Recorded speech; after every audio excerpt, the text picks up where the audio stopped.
Vamos falar dos filósofos de Freud. Vamos falar de 3 filósofos, não de todos. E vamos também falar de naturalismo.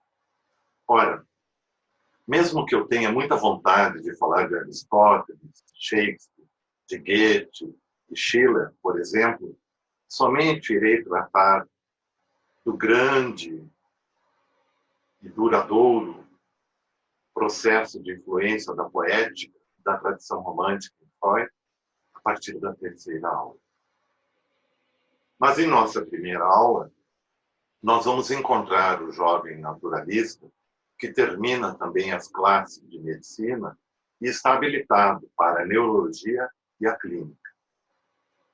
Irei concentrar em 3 personagens fundamentais, onde colocarei um ponto sobre cada um deles que afeta Freud profundamente e permanentemente.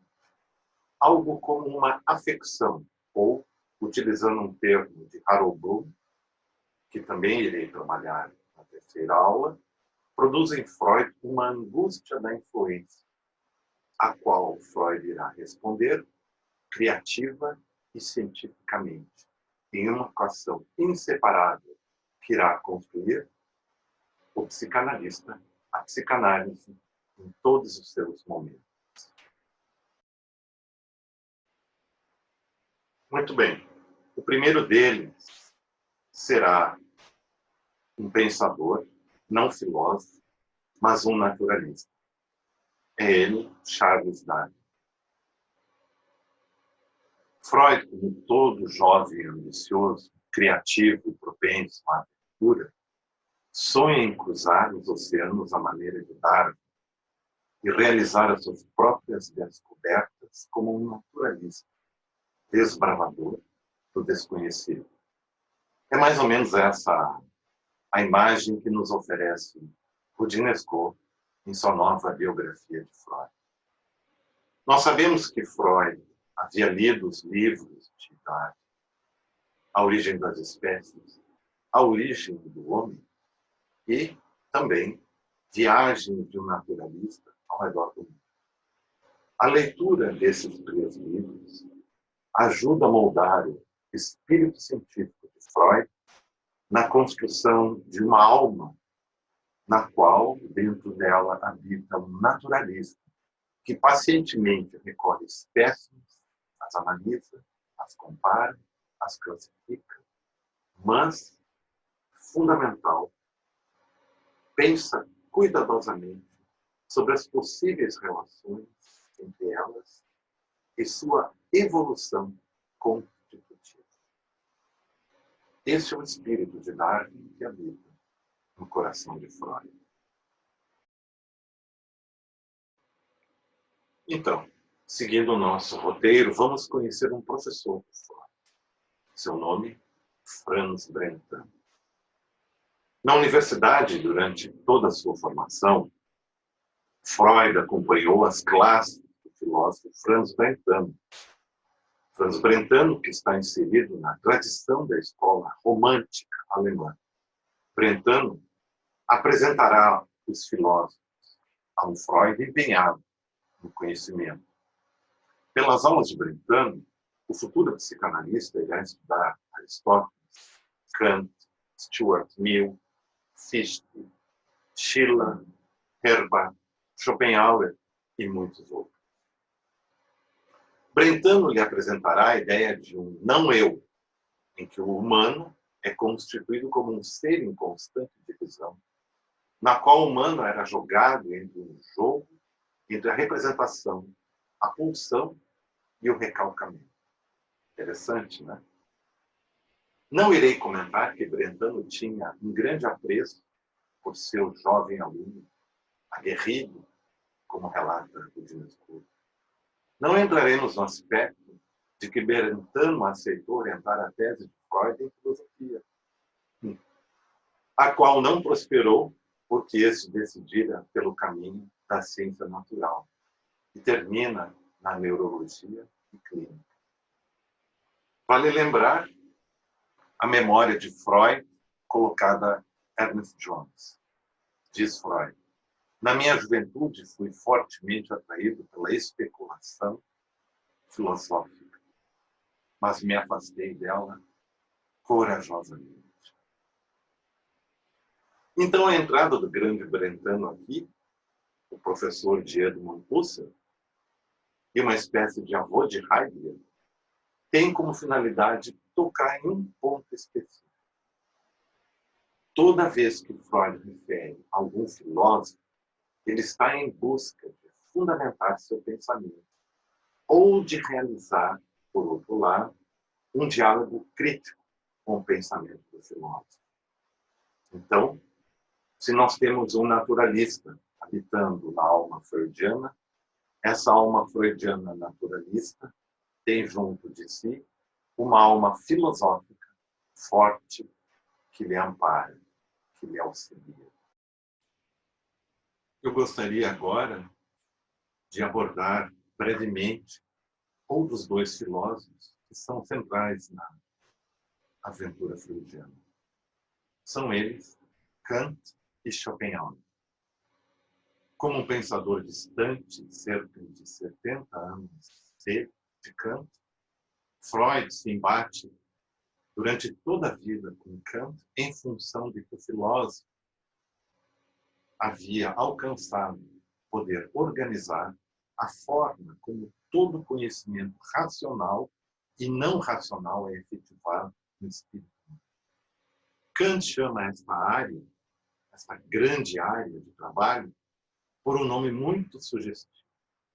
Ele a chama de estética transcendental, a qual nos mostra que tudo o que há e pode vir a ser conhecido sensivelmente e racionalmente é regulado ou delimitado pelo jogo de dois componentes inseparáveis. Kant os chama de formas a priori da percepção transcendental.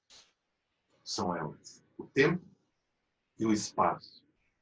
Assim, tudo o que é e se dá no tempo situa-se ao mesmo no espaço.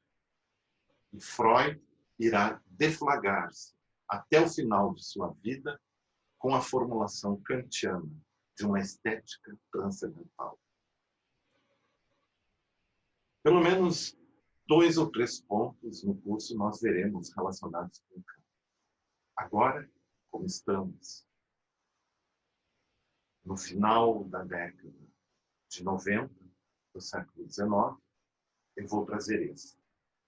Em uma carta ao seu colega Breuer, de 29 de junho de 1892, ele escreve: atormenta-me saber como seria possível representar de maneira plana, bidimensional, algo tão corporal como a nossa teoria da estética.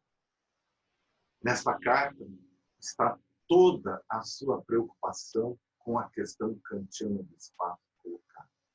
E a situação que pensa Freud de que uma abordagem bidimensional, ou seja, kantiana a partir da geometria euclidiana, não é capaz de dar conta dela plenamente.